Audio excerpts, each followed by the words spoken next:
Le thème de ce matin, c'est prends courage. Regardez, on va lire dans le livre de 2 Corinthiens, chapitre 4. Car nous ne vivons, car nous qui vivons, nous sommes sans cesse livrés à la mort à cause de Jésus. Vous êtes là ce matin? Amen. Vous avez vos Bibles? Ayez vos Bibles, s'il vous plaît. Parce que ce que je peux dire, si je manque, vous verrez ça dans la Bible. Amen. Ayez l'esprit critique.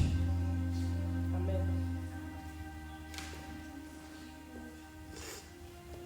Amen. Tu peux répéter ça. 2 Corinthiens 4, Oui. verset 11. Car nous qui vivons, nous qui vivons, nous sommes sans cesse livrés à la mort. nous sommes sans cesse livrés à la mort. Donc, nous qui vivons, nous sommes sans cesse livrés à la mort. Amen. Tu peux continuer. À cause de Jésus. Amen. Ce matin, le thème de ce matin, c'est prends courage. Le courage donne la capacité de faire des choses que tu n'avais pas envie de faire ou que tu voyais que c'est impossible de le faire. Le courage te permet de surmonter tes peurs. Amen. Mais ce matin, l'apôtre Paul nous dit, car chaque fois que nous vivons, tu as accepté Jésus-Christ dans ta vie, chaque fois que tu vis, tu es tout le temps livré à la mort parce que tu parles de lui. Amen. Ce matin, je veux parler à un enfant de Dieu. Chaque fois que tu as accepté de vivre avec Jésus dans ta vie, sache qu'il y aura des combats qui t'amèneront à la mort. La mort, ça ne sera pas toujours physique, la mort, ça peut être spirituel. Amen. C'est pour cela qu'il nous arrive parfois des choses que tu n'as même plus envie de prier, tu n'as même plus envie d'intercéder, tu n'as même plus envie d'aller à l'église. C'est la mort qui te guette. Chaque fois que nous vivons, nous sommes livrés à la mort à cause du nom de Jésus. C'est pour cela qu'il est recommandé à chaque enfant de Dieu de connaître qui il sert. Parce que si tu sers Jésus-Christ, sache que ta vie sera livrée à la mort. Amen. Le suivant, le chapitre 12, le verset 12. C'est pas encore fini, le verset 11. Ah oui, continue. Afin que la vie de Jésus soit aussi manifestée dans notre chair mortelle. Afin que la vie de Jésus soit aussi manifestée dans notre chair mortelle. Amen. On va s'arrêter là pour le moment, pour l'instant. Ici, l'apôtre Paul, qui dit aux disciples, aux Corinthiens, il leur dit, chaque fois que nous sommes en vie, nous sommes livrés à la mort. Nous sommes livrés à ce que nous abattent, à ce que le monde se moque de nous. La mort que nous pensons ici, la plupart d'entre nous pensent que c'est la mort charnelle. C'est la mort physique. Tu vois? Donc la mort physique, ce n'est pas ça. La mort peut être spirituelle, la mort peut être mentale. Amen. C'est pour cela qu'il nous arrive, nous enfants de Dieu, qui nous servons Dieu, il nous arrive que parfois il y a des situations qui te surpassent, que tu n'arrives plus même à parler de Dieu. Amen. Chacun de nous a un don que Dieu a mis en lui.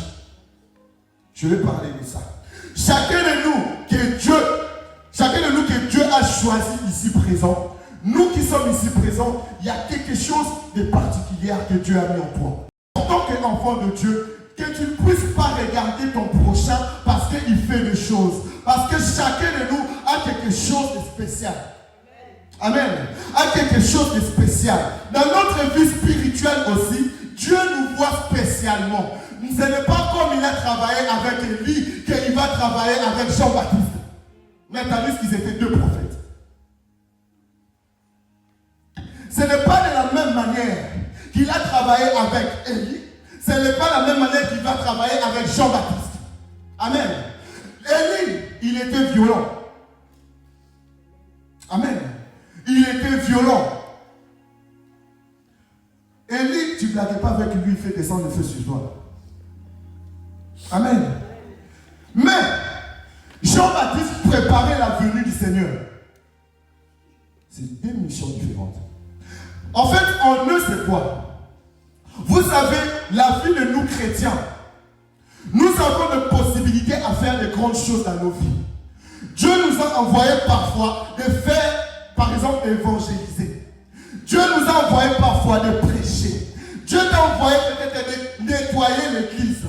Mais il y a des choses qui vont se passer, qui vont te faire du recul, qui vont te permettre de dire non, je ne peux pas le faire parce qu'ils font ça. Amen. Il est recommandé ce matin que tu puisses prendre courage. Peu importe ce qui t'arrive dans ta vie, tu dois prendre courage de ne pas étouffer les dons de Dieu qu'il a mis en toi. Dieu a mis des capacités en toi. Tu dois les exercer.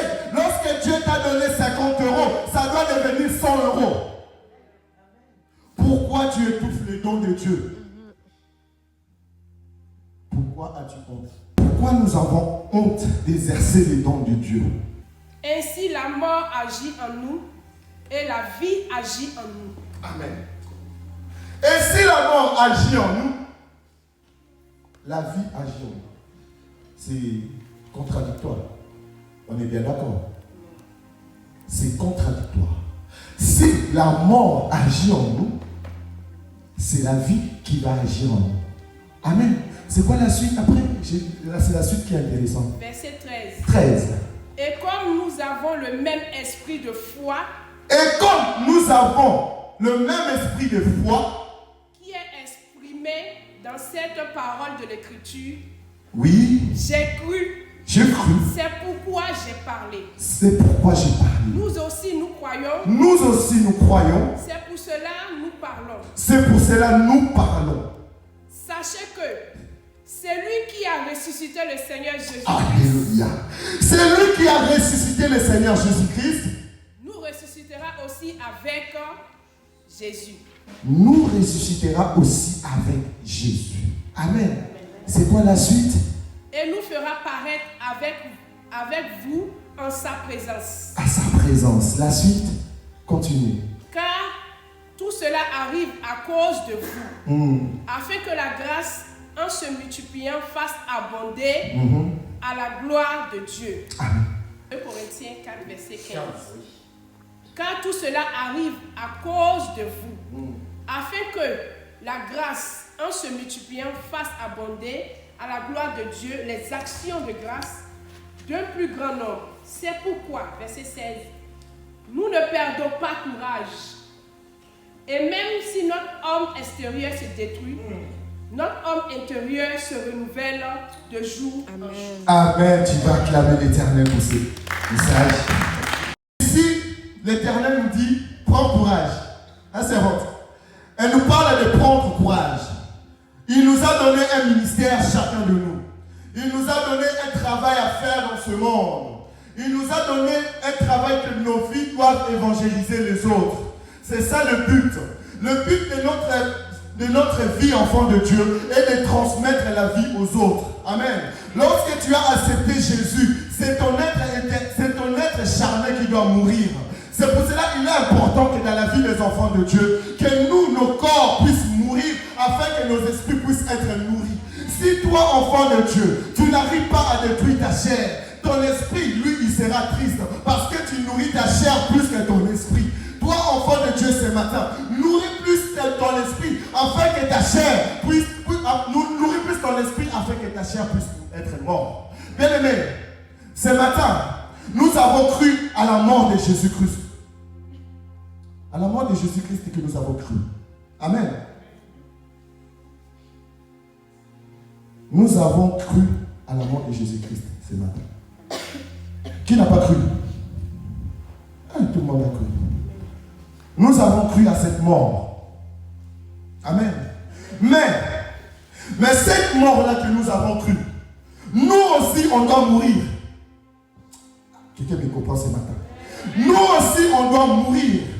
Dans ta vie de tous les jours, ce que tu fais dans ta vie de tous les jours, tu dois chercher ta mort pour que tu puisses vivre. Comment on arrive à la mort? On arrive à la mort en blessant la chair. On arrive à la mort en abandonnant les œuvres de la chair. On arrive à la mort en abandonnant des choses charnelles. Lorsqu'on sert Dieu, on se laisse être détruit. Dieu, quand il veut travailler avec toi, il te détruit d'abord avant de te reconstruire. La vase qui était à la porte de la fête de Cana, les vases là, les 5 vases, et tous ils étaient sales. Et tous ils étaient sales. Ils servaient à laver les pieds des Juifs. Amen. Ils servaient à laver les pieds. Lorsque Dieu t'a vu, t'a rencontré, ta vie était un lavage des pieds des autres. Était un lavage dont les autres montaient dessus. Ils enlevaient ce qui est en toi et ils lavaient ses pieds. Laver ses pieds, c'est synonyme d'humiliation. Amen. C'est synonyme qui t'ont humilié tout au long de ta vie. C'est synonyme qui t'ont détruit tout au long de ta vie. Mais lorsque Jésus est arrivé, il n'a pas cherché les vases de rein, il n'a pas cherché des vases d'or, il a cherché des vases de pierre qui servaient à laver les pieds. Lorsque tu as rencontré le Seigneur Jésus en toi, il t'a rencontré, il a vu en toi quelque chose de particulier que les choses n'avaient pas vu, que les autres n'avaient pas vu. Quand il t'a rencontré, il est important de connaître chacun de nous ce que nous valons. L'identité que tu as est plus qu'un ministre. L'identité d'enfant de Dieu que tu as est plus qu'un magistrat. L'identité que tu as est plus que toute chose dans ce monde. L'identité que tu as est plus que la maladie qui te contamine. L'identité que tu as est plus que la pauvreté qui t'anime. L'identité que tu as. Mes frères, Dieu t'a donné un ministère à faire. Il t'a déclaré non, toi tu seras mon chantre, tu seras ma sentinelle. Amen. Il connaît les capacités qui est en toi. Jésus, quand il a choisi les 12 disciples, il y avait 33 000 personnes qui le suivaient. Il y avait 3 000 personnes qui le suivaient. Mais il a choisi 12. Pourquoi a-t-il choisi 12 au lieu des 3 000 qui le suivaient? Parce qu'il savait en eux, là les 12 seront capables de comprendre ce qu'il va faire dans leur vie. Ils seront capables de comprendre son ministère. Ils seront capables de transmettre le ministère aux autres. C'est pour cela dans l'église, tout le monde vient dans l'église, mais tout le monde n'est pas destiné à rester. Amen. Tout le monde n'est pas destiné à rester. Il a choisi 12 apôtres au lieu de 3 000, la foule qui le suivait.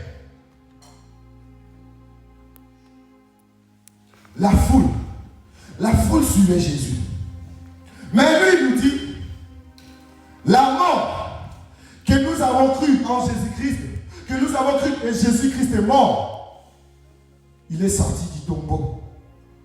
Nous aussi, nos vies là, seront ressuscitées avec lui. Amen. Merci Seigneur.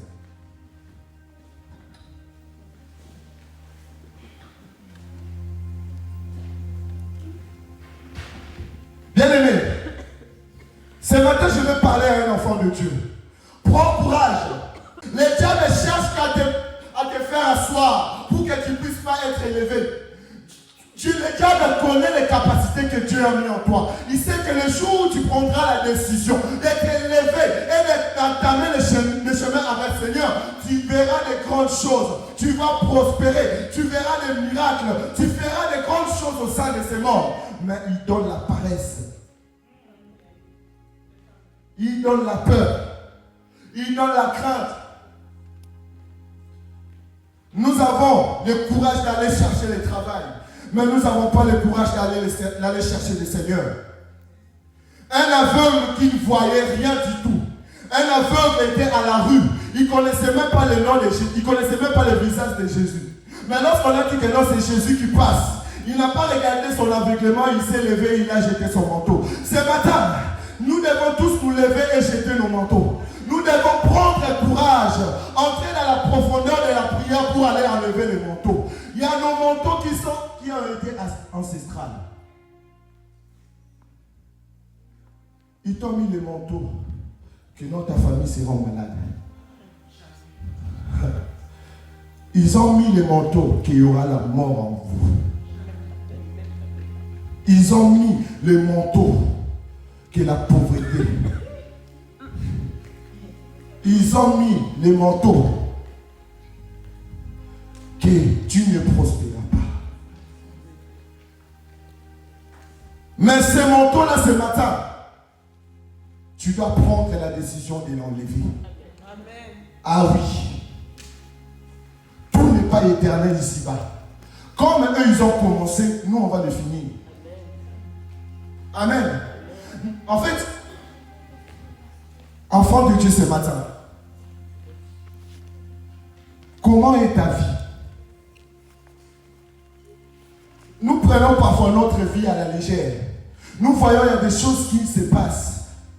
Nous voyons, tu ne comprends pas, tu es toujours dans la dépression. Mais tu ne sais pas pourquoi je suis dépressif. Tu ne comprends pas, tu es toujours triste. Tu ne comprends pas, il y a beaucoup de morts dans ta famille. Mais toi, tu es là, serviteur de Dieu. Tu es là et tu écoutes la parole tous les jours. Mais tu laisses la maladie monter sur vous comme un cheval.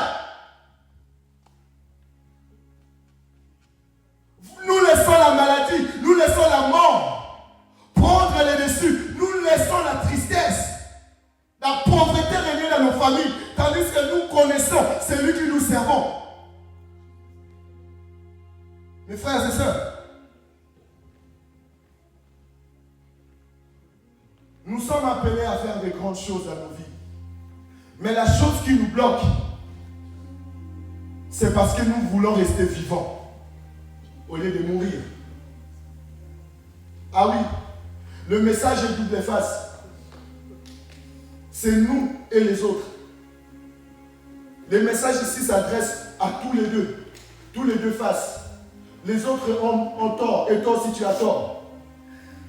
Parce que si tu avais décidé de suivre Jésus en étant mort, Jésus allait te remplir et te rendre la vie. Amen. Si tu avais accepté Jésus qu'il puisse te remplir, tu allais être rempli de sa puissance et aucun esprit n'allait se lever contre toi. Mais comme toi tu veux rester vivant, comment vas-tu te ressusciter?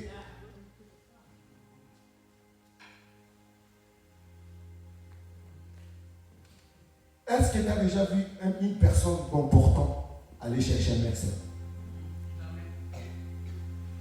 Non. Pourquoi? Parce qu'il n'est pas malade. Lui, il considère qu'il n'est pas malade, il ne va pas chercher un médecin. C'est aussi nous, enfants de Dieu. Nous considérons que nous ne sommes pas malades. On n'a pas besoin de Jésus. Chers enfants de Dieu, ce matin, ne laisse pas la mort te prendre dessus. Ne laisse pas les choses se passer dans ta vie et tu restes calme. Il faut prendre un réveil spirituel ce matin. Le réveil, ça commence dès la prise de décision. Oui. Le réveil, ça ne commence pas au projet. Ça commence dès la prise de décision. Dès que tu as pris la décision, non, je vais continuer avec le Seigneur. Ton réveil commence. Et ça doit rester comme ça. Ce matin, ta vie, tu dois aller évangéliser les autres. Ta vie doit évangéliser les autres. Et les autres doivent voir que le Seigneur est en train de travailler en toi. Les autres doivent voir que Dieu a mis des grandes choses en toi. Les autres doivent voir que non, cette sœur que j'ai connue ici, elle a changé. Les autres doivent voir que ce frère, il a changé. Mais si les autres ne voient pas Dieu en nous, qui nous servons? Parce que les païens ne connaissent pas Dieu. Mais comment ça se fait qu'ils pratiquent les choses de Dieu plus que nous? Les païens, ils ne prient pas Dieu, ils ne prient pas tout le temps, ils ne parlent pas en langue. Mais comment ils arrivent à avoir la charité entre eux? Les païens ne connaissent pas l'Éternel. Mais comment ils arrivent à avoir la bonté du cœur? Les païens ne connaissent pas le Seigneur. Mais comment ils arrivent à avoir de l'amour entre eux? C'est pour cela que nous voyons un exemple de la nature. Les gens qui fument, ils se partagent les cigarettes entre eux. Malgré la salive, mais ils se partagent quand même. Amen. C'est pour cela que nous, enfants de Dieu, nous devons apprendre à supporter les mal des autres. La saleté des autres ne doit pas être un sujet de moquerie. Parce que nous croyons que non. En fait, nous les enfants de Dieu, nous ne prenons pas exemple à la nature. C'est pour cela que Jésus nous dit, est-ce que la nature ne vous enseigne pas? Nous voyons les gens qui boivent de l'alcool. Même si le verre est sale, il boit et il donne à son prochain. Et lui, il ne refuse pas. Il ne voit pas que non, c'est ça, il a mis sa bouche là. Non, il boit même là où il a posé sa bouche. Mais comment nous, enfants de Dieu, nous n'avons pas le courage de nous aimer chacun les autres?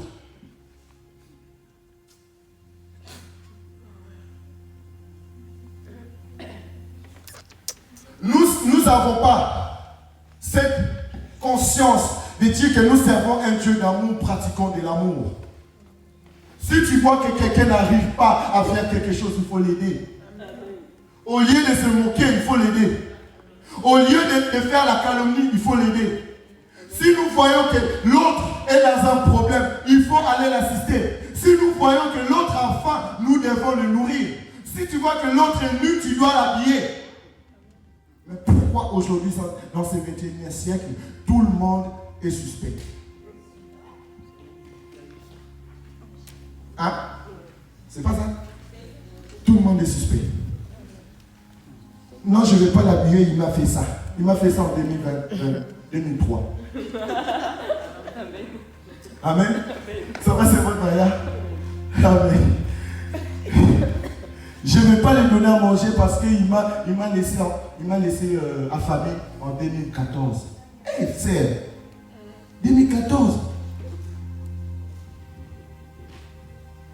Mon frère, prenons le courage en main d'aller servir Dieu en vrai. Car en lui, il y a la vie. Je ne prêche pas seulement pour vous, je prêche aussi moi-même ici présent, qui vous parle. Amen. Ça commence par moi-même, après ça va chez vous. Oui, quand la prédication, nous préparons nos prédications, ça nous prêche d'abord nous-mêmes nos vies. Amen. Après, ça va prêcher les autres. Parce que si je ne prêche pas moi-même, là, qui va me prêcher? Amen. Qui va me prêcher? Si moi-même je ne fais pas ce que je prêche, qui va me prêcher? Bien-aimés, prenons le courage d'aller chercher le vrai Dieu. Il dit, dans ces versets, il nous dit, dans ce chapitre, même si tu es abattu, même si tu es oppressé, mais tu ne seras jamais abattu. Amen. Même si tu es oppressé, tu ne seras jamais abattu. Amen. Même si tu es à la mort, aux portes de la mort, mais la vie viendra vers toi. Amen. Parce que tu as le courage d'aller vers Dieu. Parce que tu as le courage d'aller évangéliser les autres. Bien-aimés, chers jeunes, ne faisez pas que dormir, aller chercher les prochains. Nous voyons que notre église est en train de mourir. Mais pourquoi nous laissons? Où sont les autres? Est-ce que tu as appelé ton prochain servant de mariage? Non. Non. Serviteur Cliver, est-ce que tu as appelé ton prochain? Servante Siloé, est-ce que tu as pu contacter ton prochain? Servante Ophélia, tu as contacté?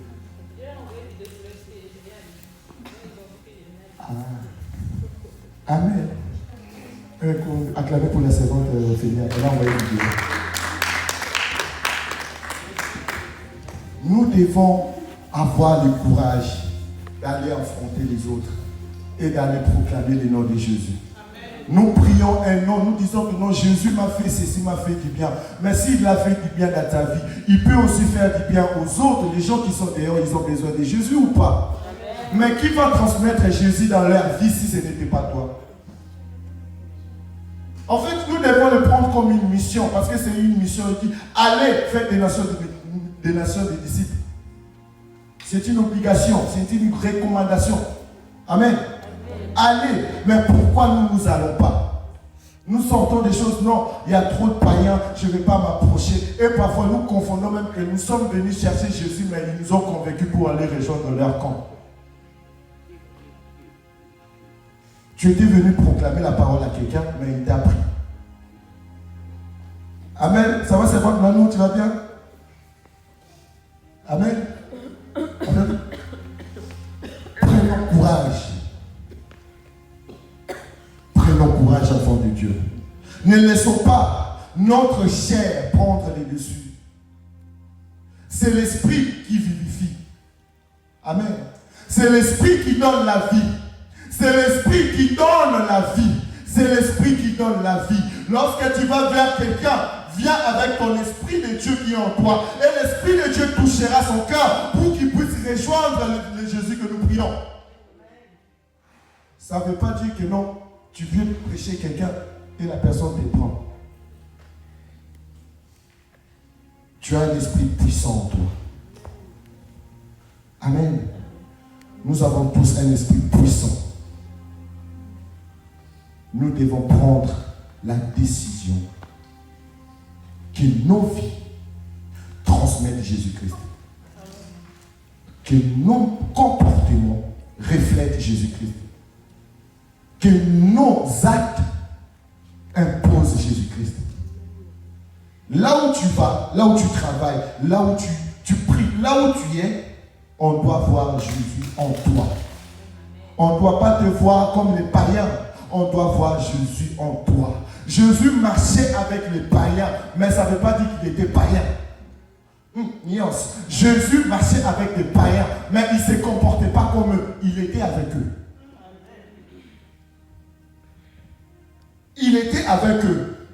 Il mangeait avec eux, mais il n'était pas comme eux.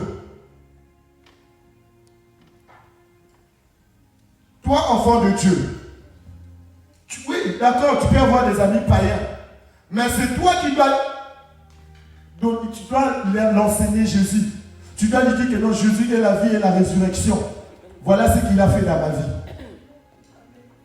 Et l'Esprit de Dieu qui est en toi, il convaincra son cœur. Mais si toi, on te retrouve encore dans les choses, même les païens quand ils font, même les païens disent que non, il est plus païen que nous.